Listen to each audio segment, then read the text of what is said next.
spent most of my life in technology, and so I know that anything that can go wrong will go wrong, but hopefully not this morning. It's a pleasure to be here. See old friends and new friends. Some of you I've known for over 40 years, Suzanne, when she taught my son Pathfinders.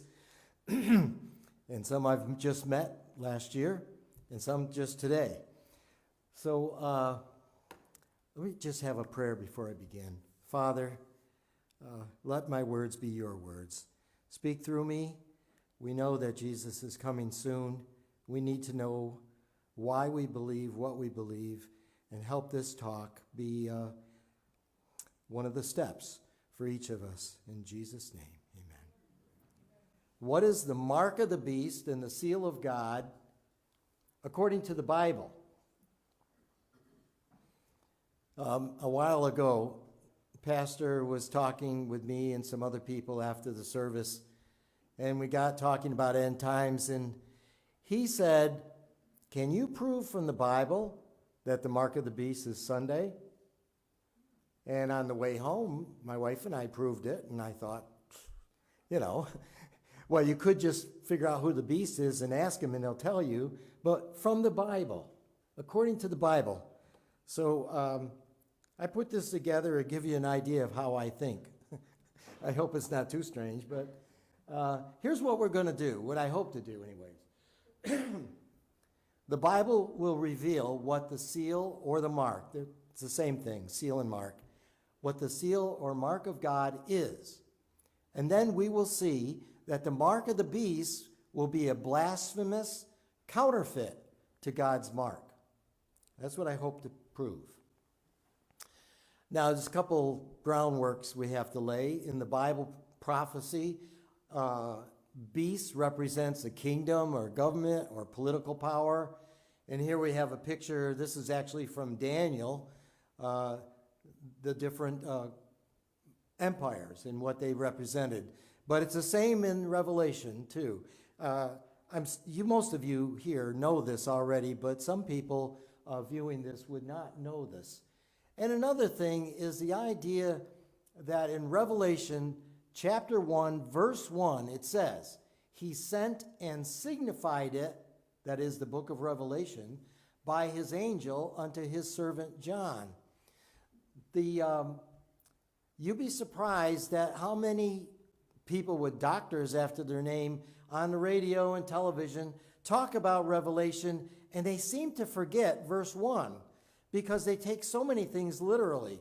They're waiting for the river Euphrates to dry up so that China and Russia can attack Israel. How big a deal is the river Euphrates to modern armies? Are they going to get to the end of the river and go, "Oh, gee, we can't cross this river"? I don't think so. Maybe back a couple thousand years ago that would be a problem, but it's not today. It's symbols. In fact, signify, the word signify means to use symbols. And Revelation uses symbolic language. Now, we're going to take the position of the Protestant reformers, and the Protestant reformers 500 years ago had various views on things, and we talked in Sabbath school about predestination and then what we believe, Arminianism, but they all agreed on a couple of things. So that the first beast of Revelation chapter 13, and we're going to be looking mostly at 13, 14, and a little bit of the beginning of 15, most of the verses come from. So the first beast of Revelation chapter 13 is the Roman Catholic system, not the Roman people, maybe not even the local priests or nuns. My mother was Italian, Serafina Funicelli. My father was Canadian-French, Bombatier, okay?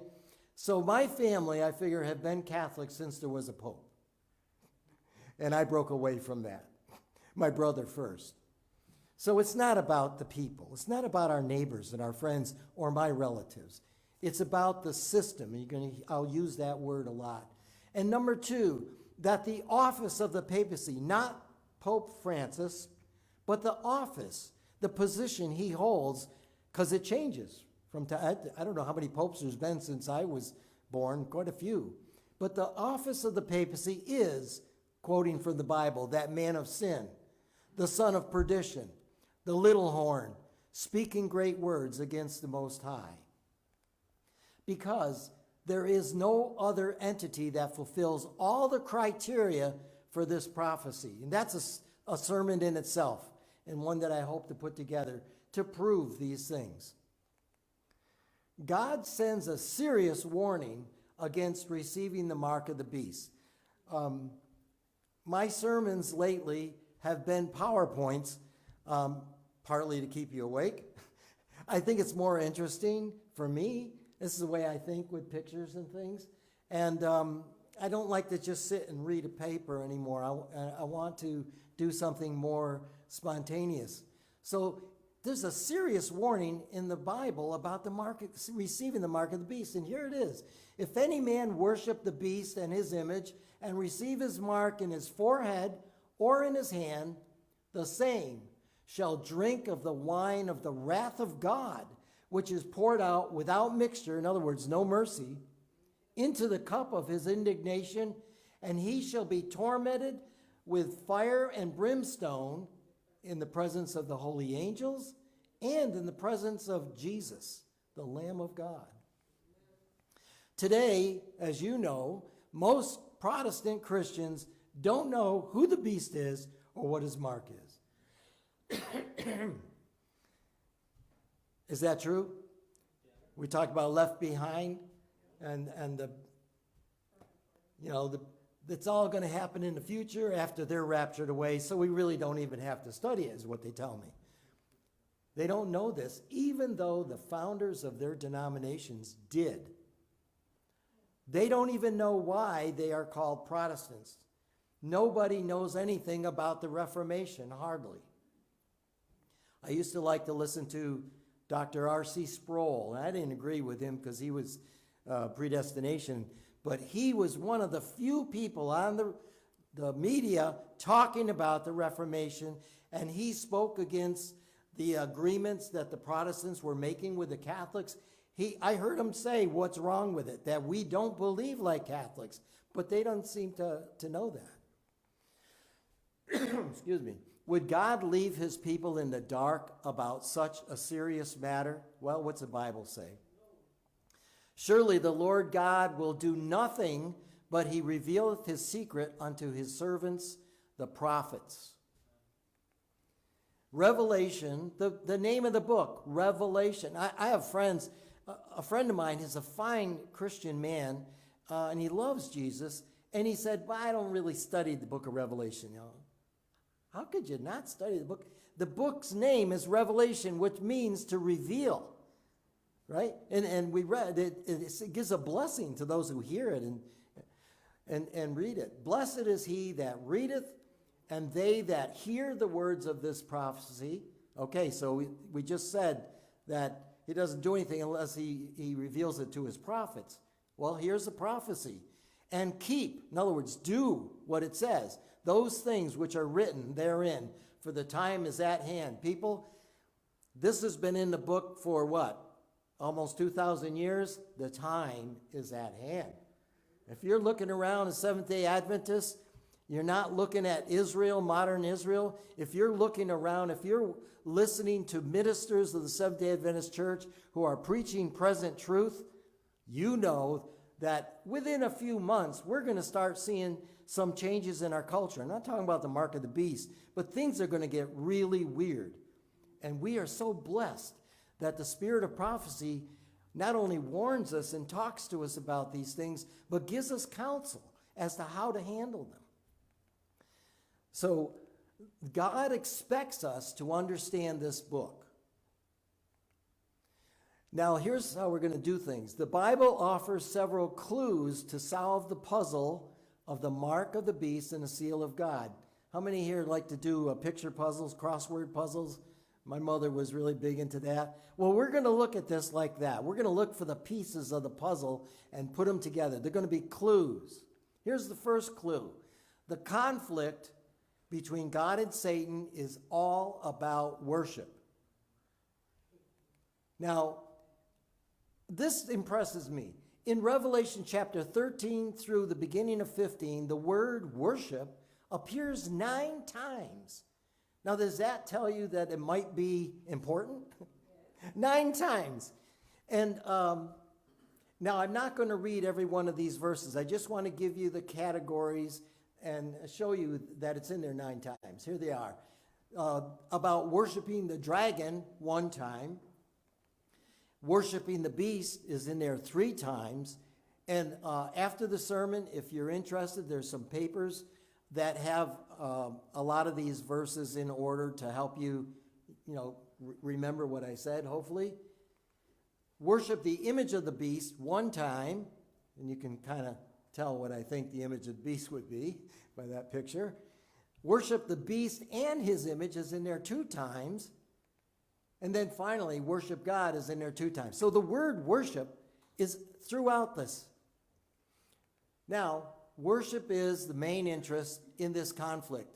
So the dragon wants to be worshiped, the beast wants to be worshiped, and the image to the beast wants to be worshiped. But the truth is that there's really only one entity that's calling for this worship. It's Satan. He's involved in all 3 of these things, and we're going to show that in a minute. And of course, it also, God, the only one who deserves worship, is wanting to be worshiped also. It's also about names, and I'm going to do the same thing with this one. In these 3 chapters, the word name appears 8 times. So once again, it sounds like this is important. So the name of God appears 3 times, and the name of the beast appears 4 times. In other words, it talks about the beast and his name. And also, those who dwell upon the earth shall worship him, whose names are not written in the book of life. So that's 1 time the names of people. And you can see the crowd there. I'm sorry to say that this is a very large number. Also, another puzzle piece is in the Bible, a person's name describes his character. This is very important to figure out this puzzle. A name describes your character. Now, you know what this picture is, right? Yeah, they're refusing the food. That was their first test, wasn't it? It started with food. Isn't that interesting? Something that we probably don't pay that much attention to, but we should. We have counsels about food.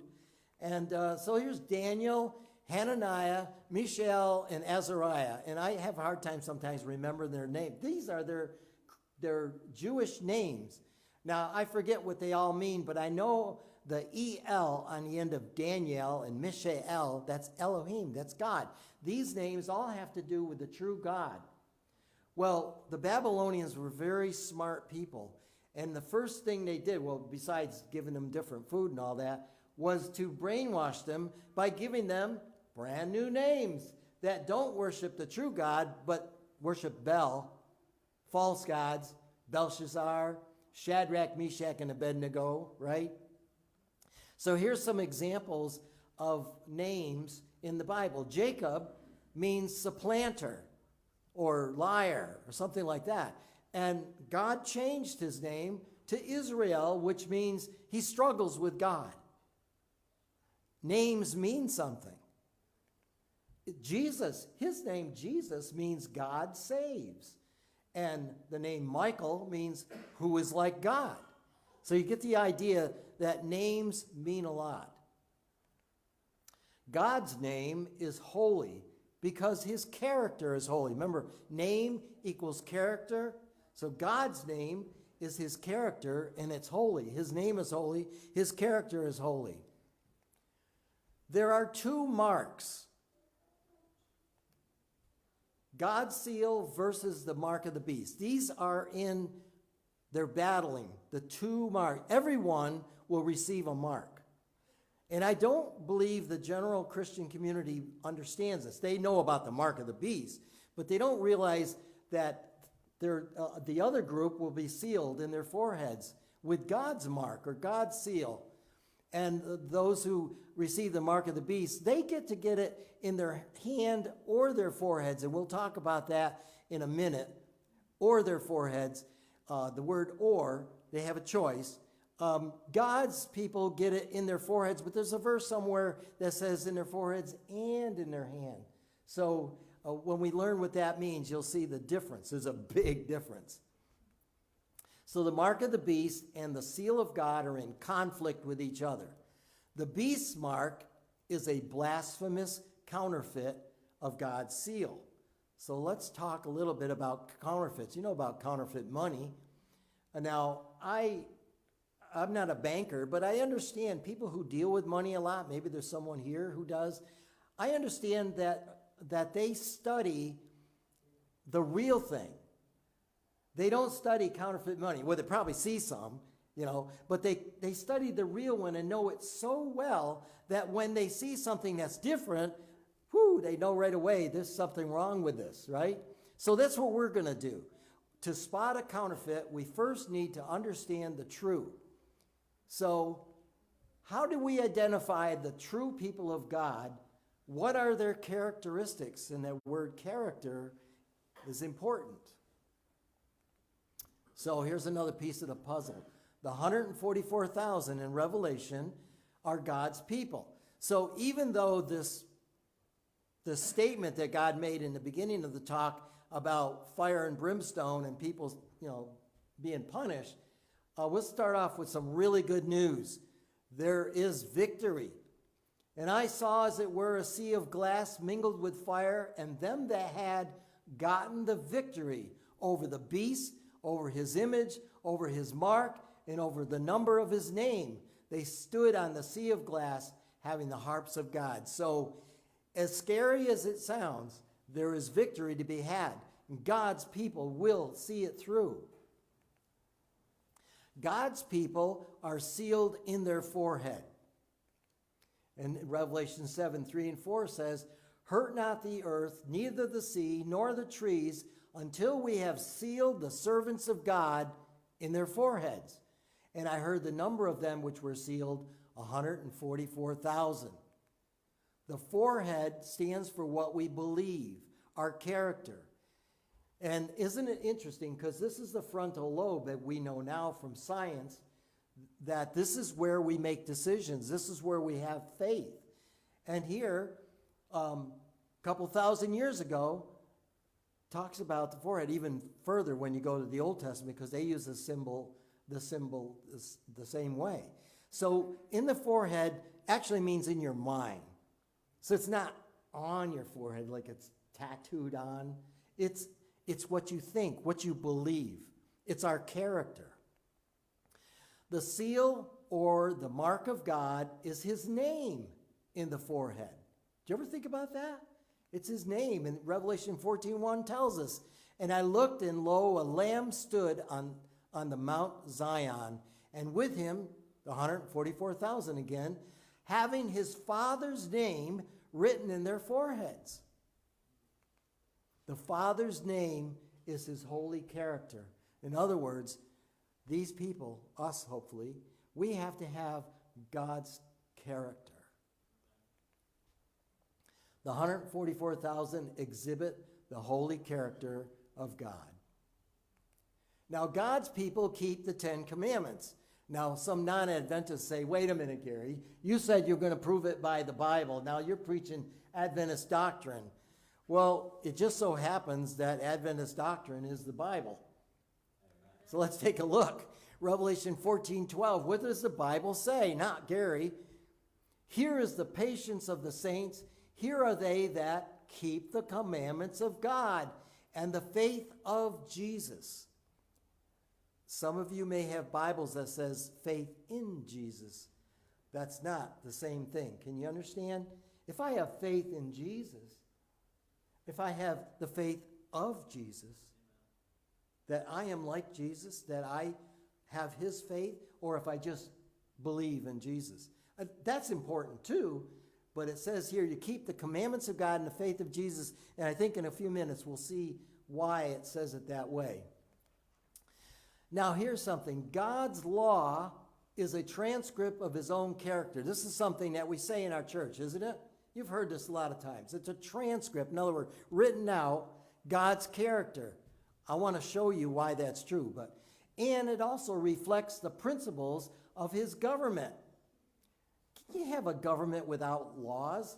Do you know any entity, government, smallest country in the world, which is the Vatican, that doesn't have laws?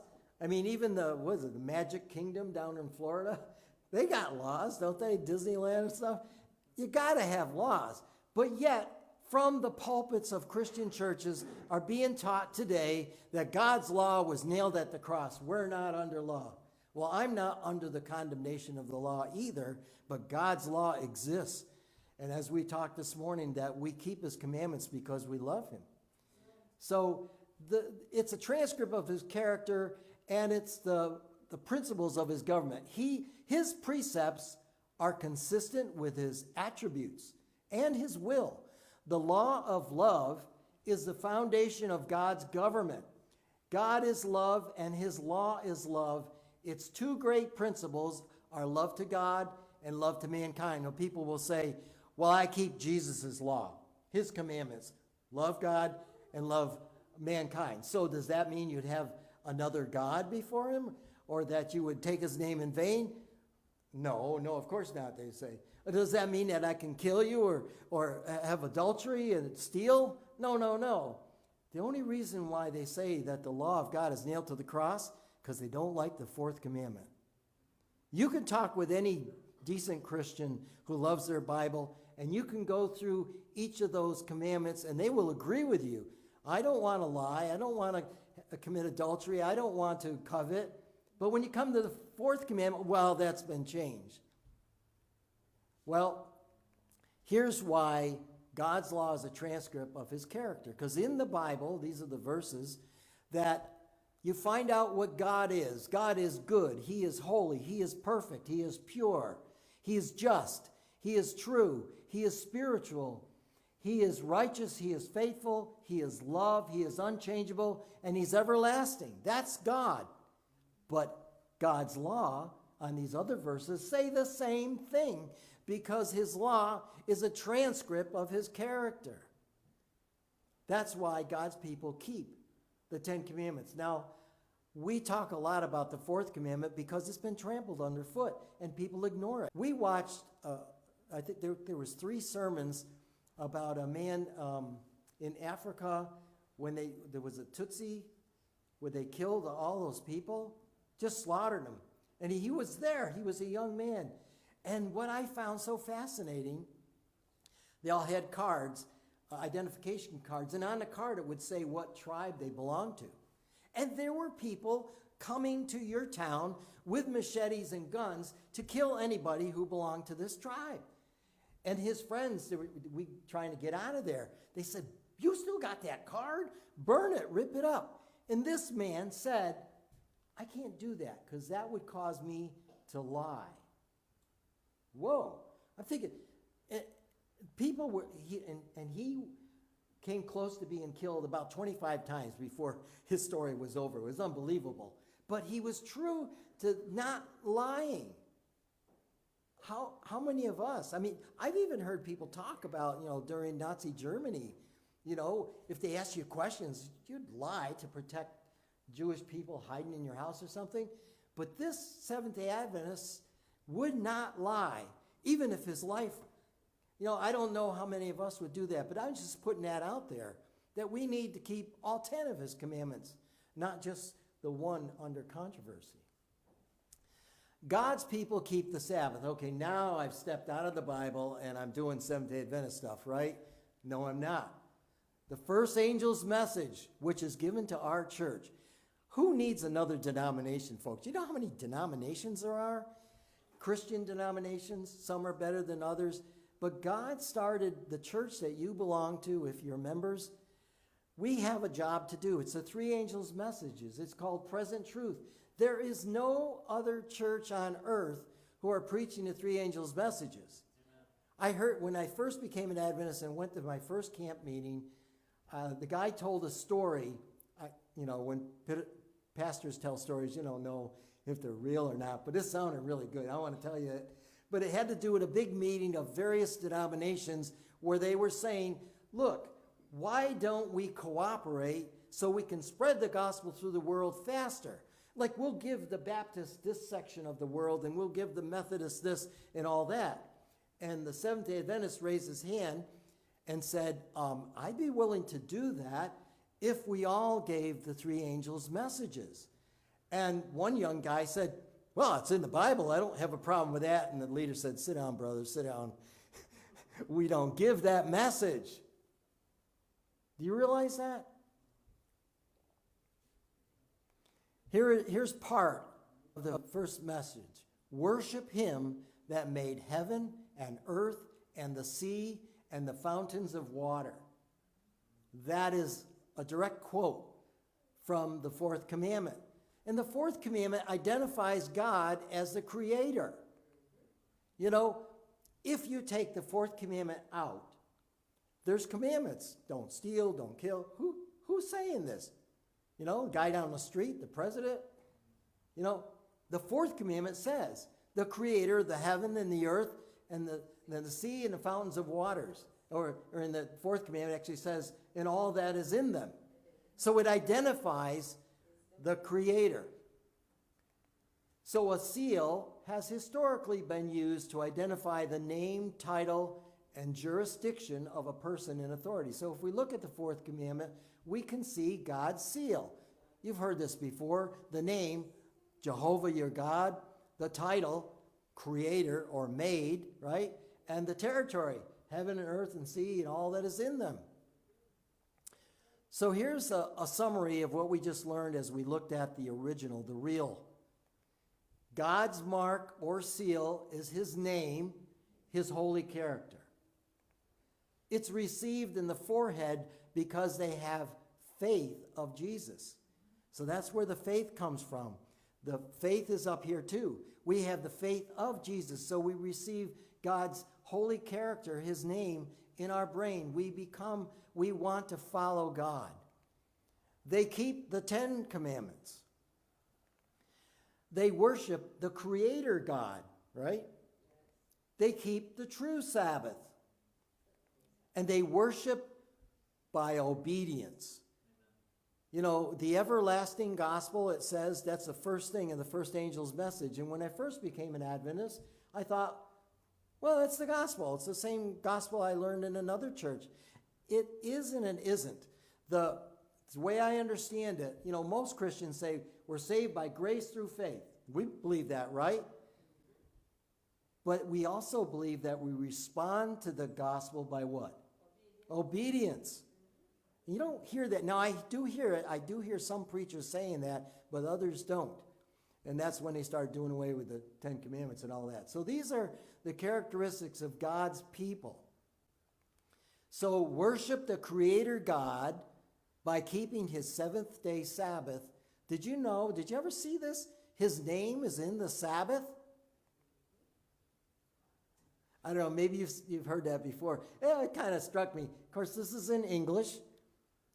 Shabbat, it doesn't do that, but his name is in the Sabbath. And his name is in the Sabbath anyways because it's the fourth commandment. Okay, so we looked at the real. Let's take a look at the fake. Let's take a look at Satan's counterfeit. This is very important. Satan counterfeits. I think I'm going to show that to you pretty convincingly. The beast's name, remember we found name is in there a lot, the name of the beast. The beast's name is blasphemy. So here's an artist's rendition of that beast. Revelation 13:1 says, "And I stood upon the sand of the sea and saw a beast rise up out of the sea, having 7 heads and 10 horns, and upon his horns 10 crowns, and upon his heads the name of blasphemy," or the margin says names. So, you know, I'm thinking there was different names of blasphemy, or it could just say blasphemy like in the picture. I'm not sure about that. But blasphemy includes claiming the attributes of deity. And the Bible explains itself. And so we're going to look at 2 things really quick. That Jesus was accused of blasphemy. And here are the reasons why they accused him. In Mark 2:7 says, "Why doth this man thus speak blasphemies? Who can forgive sins but God only?" And they would be right, except that he is what? He's God, right? Same thing happens here in John 5:18. "Therefore the Jews sought the more to kill him, because he not only had broken the Sabbath according to their rules, but said also that God was his Father, making himself equal with God." Now tell me, did the Jewish leaders know what Jesus was saying? Yeah, but the apostles had a hard time figuring out. And there are people alive today, even among Seventh-day Adventists, who have a hard time understanding that Jesus is God, eternally God, not begotten sometimes so far long ago that it's almost like eternity. That's not the God I worship. That's not the Jesus I worship. Jesus, the Father, Son, and Holy Spirit, it's sort of like if they were a family. They are a family. Their family name, like my family name is Bombard, their name is Jehovah. They're all Jehovah. Anyways, I'm getting off the topic. Anyone, according to this, who claims to forgive sins or makes himself equal with God is blaspheming. Are we on the same page? Okay. Revelation 13:6 says, "And he opened his mouth in blasphemy against God." And here's what he does. He blasphemes his name and his tabernacle and them that dwell in heaven. The beast blasphemes God's name. In other words, he misrepresents God's character. God's mark is his name in the forehead. So the mark of the beast will be a blasphemous counterfeit of God's mark. Now, we're going to compare apples with apples. You heard that expression? We're not going to compare apples and oranges. So what I mean by that is the counterfeit will be similar to the true. It can't be that God's mark is his character in the forehead, but the beast's mark is a tattoo of 666 on the forehead. They're not even the same things. It had nothing to do with it. Do you think? So they have to look alike. They have to be a counterfeit. A counterfeit $100 bill looks a lot like a real $100 bill. It doesn't look like, Canadian bill. It tries to look like it. And that's what Satan always is doing. I'm going to show that, but that's right. So we demonstrate our allegiance to God by obedience, but we could demonstrate our allegiance to Satan by disobedience. And what does the Bible say in 1 John? "He that saith, I know him, and keepeth not his commandments, is a liar, and the truth is not in him." I don't know what people do with some of these verses. I don't know if they've got them blacked out in their Bible or they just get blind when they go to read them. Okay, so the beast also, another piece of the puzzle, he wants to replace God. There's a picture. You notice the beast is in the foreground, and then you'll see the Vatican in the background. And what's behind the Vatican? The dragon. It's Satan, right? So the dragon, which is Satan, it also was the Roman Empire when he tried to kill baby Jesus through the Roman Empire. But the dragon is Satan. And the dragon, Satan, gives his power to the beast, which we believe is the Roman system. Now, the image of the beast, it's like the beast, speaks like a dragon, and he exercises all the power of the first beast, which got it from the dragon, right? Whoops. The whole system is controlled and powered by Satan. It sounds like three entities, but it isn't. It's one. Listen to this. Satan wants to take God's place. He counterfeits everything of God. What does the Bible say? In Isaiah 14:12-14, it says, "How art thou fallen from heaven, O Lucifer, son of the morning? How art thou cut down to the ground, which didst weaken the nations? For thou hast said in thine heart, I will ascend into heaven." Whoa, wait a minute. Here's an artist's rendition of Satan being kicked out of heaven, right? Now he says, I will ascend into heaven. He wants to get back in there. I will exalt my throne above the stars of God. What could the stars of God be? What do you think? His angels. He's gonna have a throne that's above them. I will sit also upon the mount of the congregation in the sides of the north. In prophecy, north is God's, where God comes. The king of the north, the true king of the north is God. The fake king of the north is the Roman power. But he's going to mount on the congregation the sides of the north. He's going to take over. He wants to be God. I will ascend above the heights of the clouds. And then finally, I will be like the Most High God. And if this was a court, I would say, Your Honor, I rest my case. Right? I will be like the Most High God. And I missed there we are. The beast and the image of the beast are Satan's tools to achieve his goal. So let's dig into this a little more. And the devil, taking Jesus up into the high mountain, showed him all the kingdoms of the world in a moment of time. And the devil said unto him, all this power, remember, he's got power, will I give thee, and the glory of them, for that is delivered unto me, and to whomsoever I will, I give it, if thou wilt worship me. Is there any doubt that the devil wants to take God's place, wants to be worshiped? He says, all shall be thine. And Jesus answered and said unto him, get thee behind me, Satan, for it is written, thou shalt worship the Lord thy God, and him only shalt thou serve. Satan wants to be worshiped as God. Knowing this opens all this stuff up. It's all about worship. It's not about implants in your hand, tattoos on your forehead, or anything else people come up with. The implants and cashless society, all those things can be used as instruments of the image of the beast to force people to do things. But they're not the mark. I mean, back when they came out with credit cards, people said that's the mark of the beast. Or even the Social Security card or any kind of identification. People said this is the mark of the beast. When I first became a Christian, they said the beast is actually a huge computer in Europe. Have you ever heard that? They called it the beast because when I was a kid, they didn't have computers like this. They'd have a room like this with 1 million tubes and people run around replacing tubes that would blow out and air conditioning and all that, spinning tape machines. I mean, I tell people when I first took physics in college, we used the slide rule. You know what a slide rule is? It's a mechanical calculator. And it looks like a ruler, and it has parts that slide, a clear part and a wooden part. And that's how they went to the moon.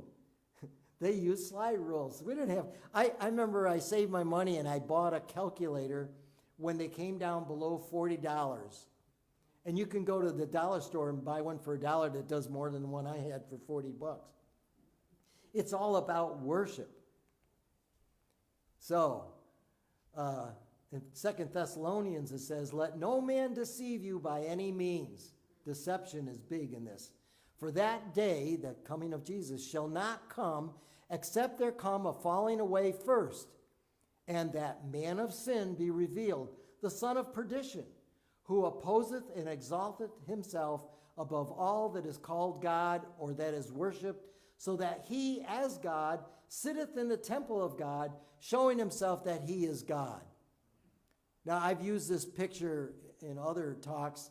You can't see it all in this one, but the Pope is sitting on a throne, happens to be a great white throne. He is surrounded by 2 cherubs. Does that sound like the Ark of the Covenant? And actually, there's 2 people on either side of him. He has 4 living creatures. I mean, should we send the Pope an email and say, Pope, maybe you didn't notice this, but you're like pretending to be, no, I think he knows exactly what he's doing,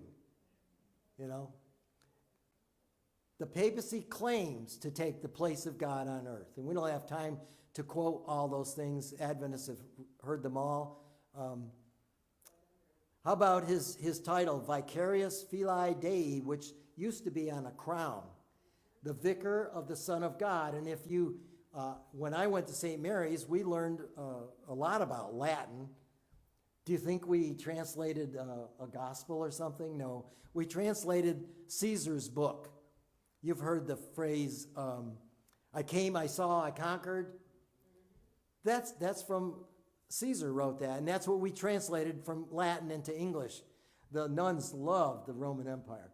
Anyways, if you take the letters of the Roman alphabet, that some of them, not all, have value as numbers. V is 5, and X is 10, and I is 1. So if you add them up from Vicarius Filii Dei, it comes to 666.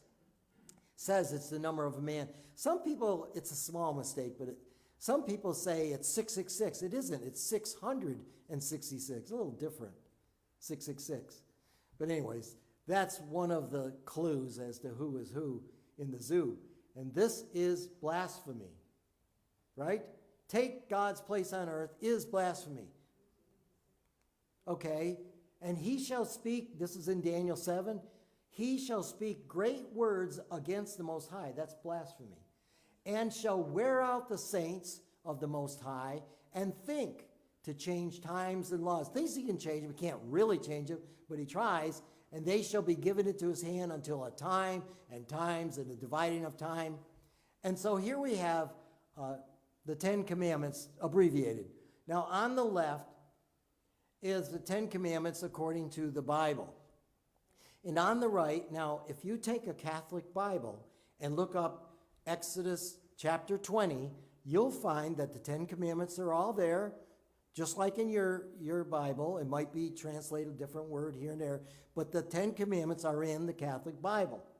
But when I grew up, none of my Catholic family on either side had a Bible to my knowledge. One time I visited my father's uncle, my great uncle, and I saw that he had a Bible like we do that you would read. You know, not the great big coffee table Bible that looks nice with a picture of Jesus on it. No, a real Bible that you would read. And he had a little, what do they call it, a lap desk.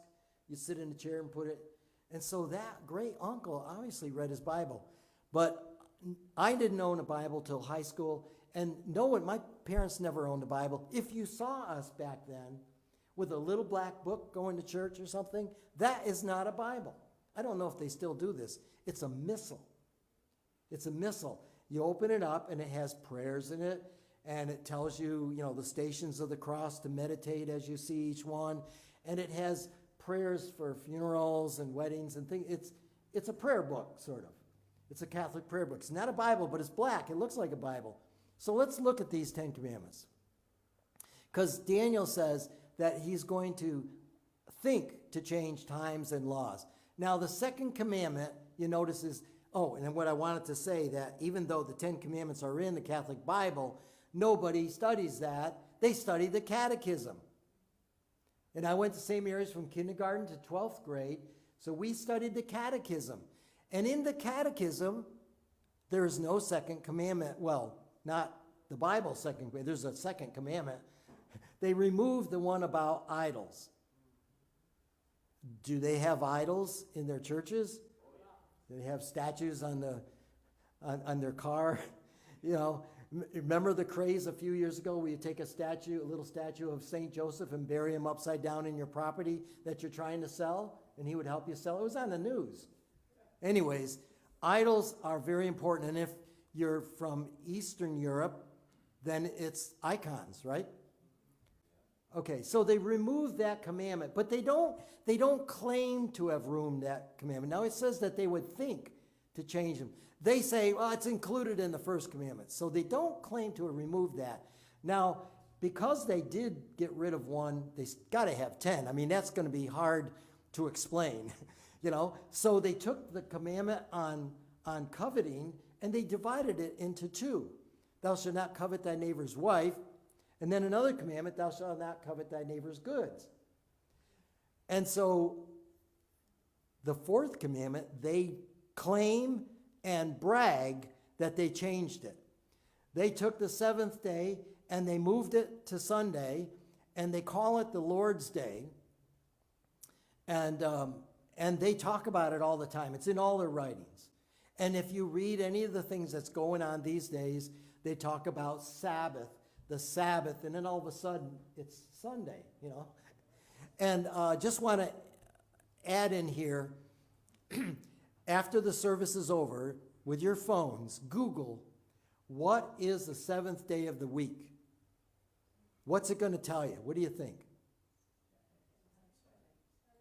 It's going to say Sunday. It's the international agreement.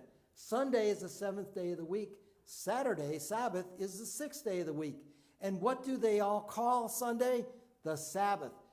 There's a new hurdle for you when you teach people.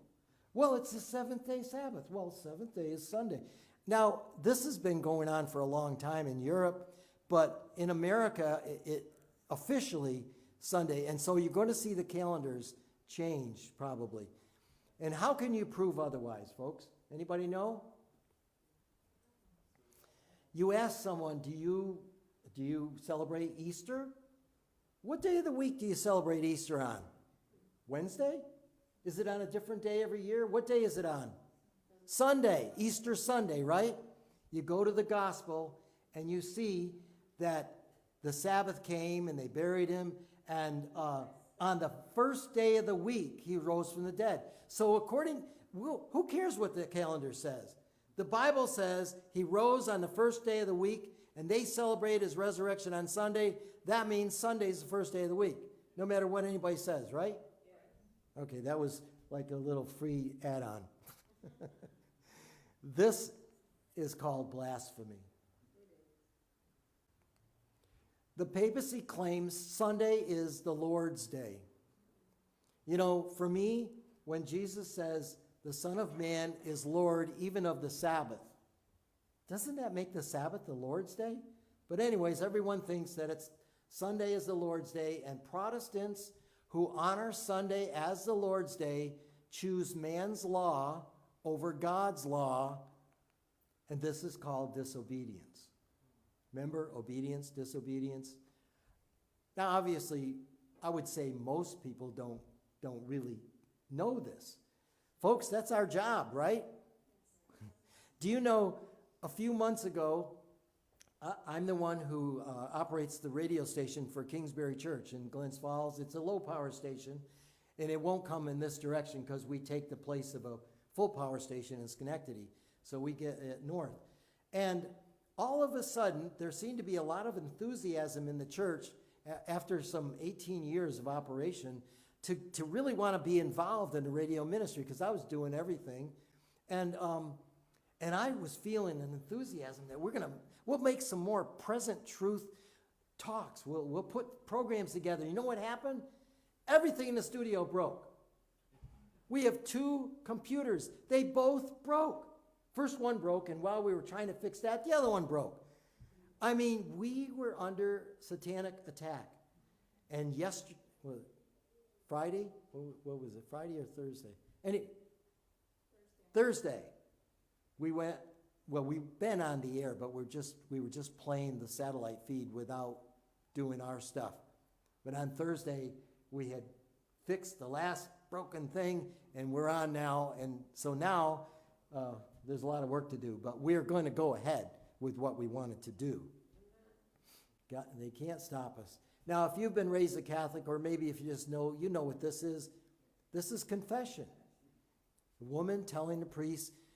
When I used to go to St. Mary's, they had booths. They had like maybe 2 on one side, 2 on the other side, I think.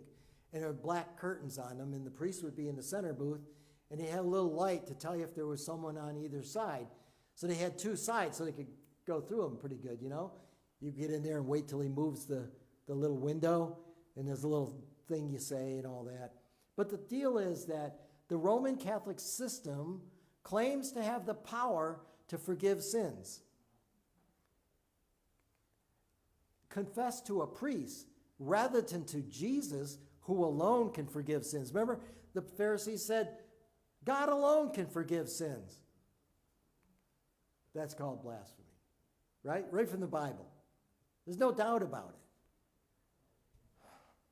You know, I used to think that the Catholic Church was, you know, it just had a lot of stuff in it that needed to be reformed out. But, you know, the more I study it, it is not a Christian religion. It's not based on reality, on the Bible. We've been talking about purgatory and all that stuff. And when the reformers came out of them, they didn't reform everything. And when the great reformers, Martin Luther and all them, when they died, it seems that their followers, even the churches that were founded, didn't say, okay, so what else needs to be cleaned up? They actually went backwards. Until today, they don't know why they're Protestants. You know that Martin Luther and also Wycliffe, they believe just like we do about the state of the dead that we're studying this quarter. But the Lutherans don't believe that. And the people who support Wycliffe and all that translations, they don't know that. They don't even know that probably. These people translated the Bible and they realized that it said that the dead know nothing. So in Ezekiel it says, and he brought me into the inner court of the Lord's house, and behold, at the door of the temple of the Lord, in other words, at God's temple, between the porch and the altar were about 25 men with their backs toward the temple of the Lord and their faces toward the east, and they worshiped the sun towards the east. Wow.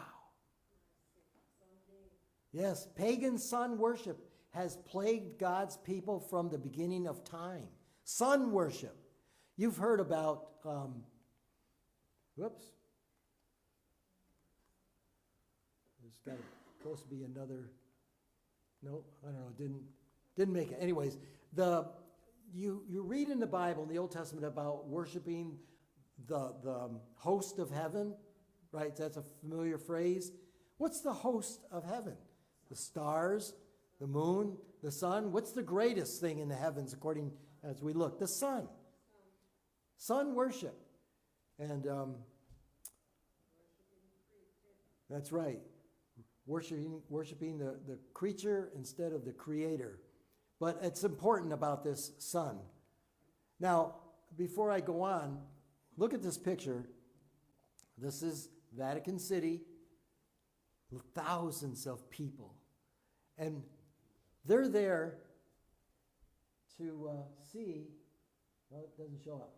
The guy underneath that dome on the second floor where there's like something hanging down, the Pope is there at his window blessing them and saying some speech. Thousands of people are there worshiping him. All along the edges of this edifice are statues representing saints, and many of the statues are actually Roman statues that were of pagan gods that they said, well, this is Peter, and this is, you know, and all that. And in the middle is a Egyptian phallic symbol. That's what those things are. And if you study it, it gets stuff we can't talk about here. But so this is a summary of the counterfeit. The beast's mark is his name, just like God's mark is his name. His blasphemous character. Name means character, but his character is blasphemous. It's received in the forehead because a person believes in it, or in the hand to avoid the consequences. Hand is what we do, forehead is what we believe. There will be people, and you know, when this Sunday comes, it's not going to be like we might imagine it. Tomorrow there's a law against Sabbath and for Sunday. It's going to come in stages. And the first stage will be innocuous. It'll be a climate Sunday, a no fossil fuel Sunday, a family Sunday, COVID lockdown Sunday, you name it. People who are not religious at all say, that's a good thing. So people can go and believe in it, but like the proverbial frog in the hot water, which they say is not true, but it's a good illustration. A little bit, and before you know it, we cannot compromise. The COVID crisis. People who got the vaccine, that's your business. People who didn't get it is their business. But the thing is, it was a dry run. What do we have to do to get everybody to do what we want them to do? So they tried the carrot, right? What could you get if you got the vaccine? You could get a lottery ticket. You could get a beer at the bar. What else? They were given, people were paying businesses, right? And they got a whole lot of people on board, right? But then there was always this group. So after a while come out the stick. You heard of the carrot and the stick. If you don't, you can't go to the ball game. You can't go to the theater. You can't go back to college and get your degree. You can't work as a nurse or a doctor anymore. So that's the kind of techniques that are going to be used for the mark of the beast. The same kind of thing. Do you realize, there was a woman, what's her name? She's a missionary in Africa, and she spoke at our church. Gail. And she works in the jungle, in a little village, like doing medical missionary work. And we had potluck after church, and I asked her, I said, okay, so you live in the middle of nowhere, out in the jungle. Did this vaccine, COVID, and all that stuff, did that affect you at all? Oh, she says, yes. She says, the government said we couldn't leave our villages, and they even cut trees down across the road so no one could leave for a long time. But she says after a while they asked me to please leave so that I could minister to all these people who are sick. But even in the middle, everywhere in the world, people were doing the same thing. When has that ever happened? Even in World War II, it wasn't quite like that. So they get forehead or in the hand. His followers break the 10 Commandments, as we just learned. There's a lot of ways of breaking it. They worship a counterfeit God. This is not the creator God. They have a false Sabbath, one that's made up by Satan. They worship by disobedience. And it's our job to try to help these folks so that they don't fall into this trap. So, in the prophecy, a beast is a kingdom, a government, a political power, and the image to the beast is said to cause or force the world to worship the first beast, right? To receive a mark in the hand or the forehead, he causes them to do this. He forces them to deny buying and selling if you don't receive the mark. To be killed at the end, when it gets to its fullness, to be killed if you refuse to worship the image of the beast. So, how does a kingdom, a government, or political power cause or force people to do anything? Why do you stop at the stop sign or stoplight and not just go right through it? There's a law. Yeah, and if you get caught, you get punished, right? So here's the answer. By passing laws. In this case, a national Sunday law. National Sunday law, not a local law, not a local blue law. We're talking a national Sunday law.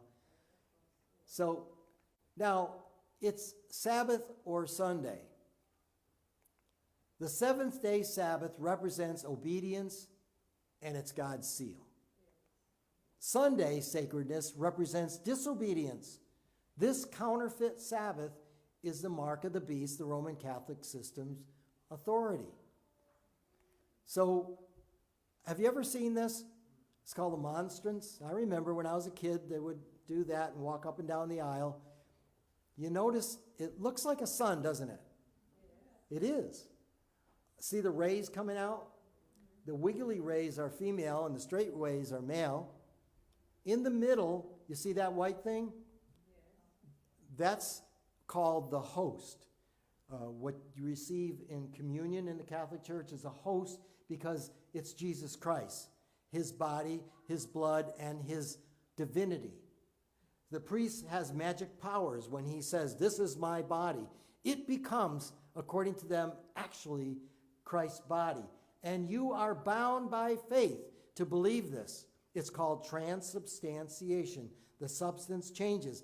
And they say you can take it and look at it under a microscope and analyze it, and it still looks like bread, but it isn't. It's the body of Christ.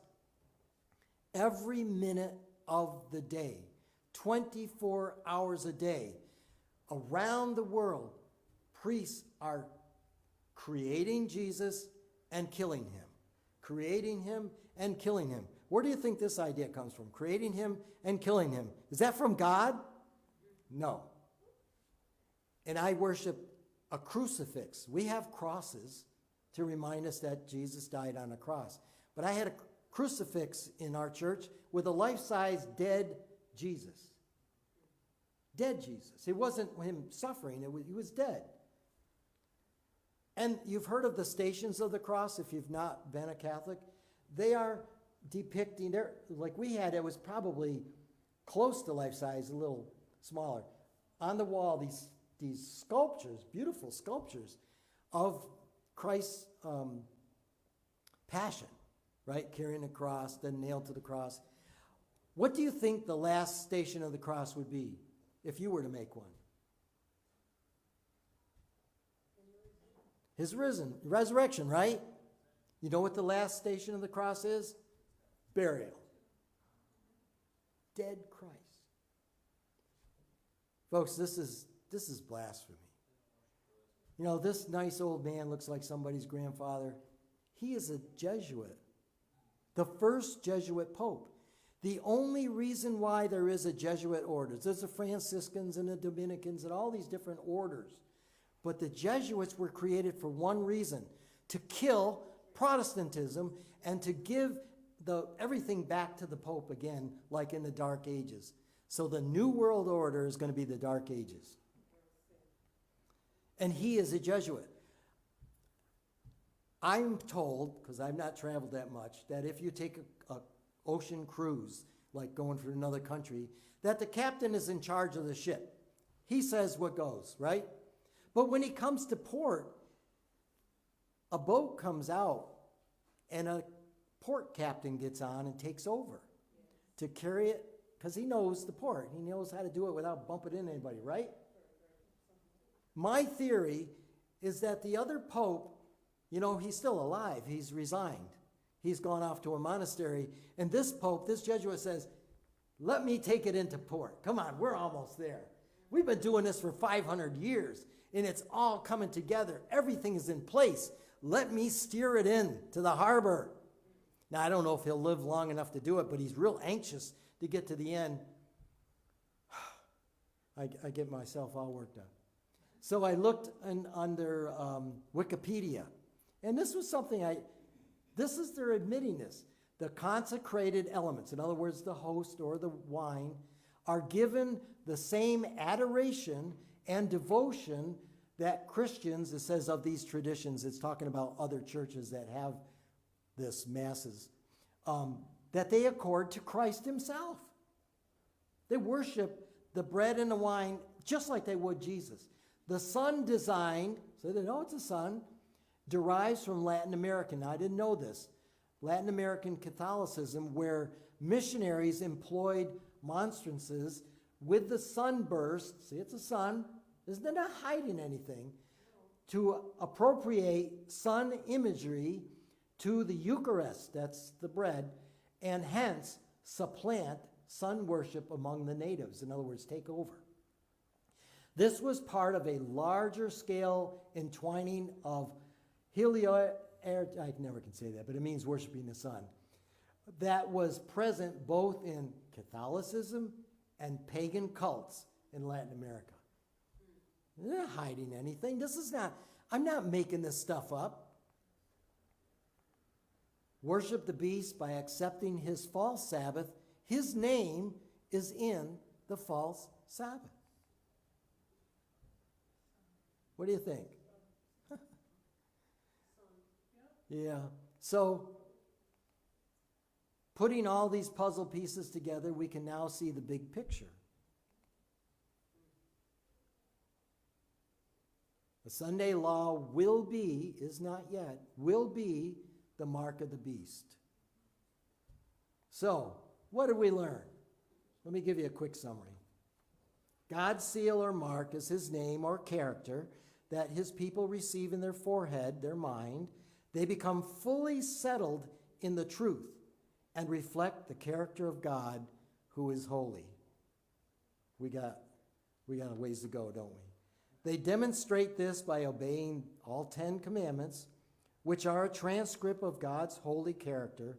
The fourth commandment, the seventh-day Sabbath, is God's seal or mark. It's the visible, we are sealed by the Holy Spirit.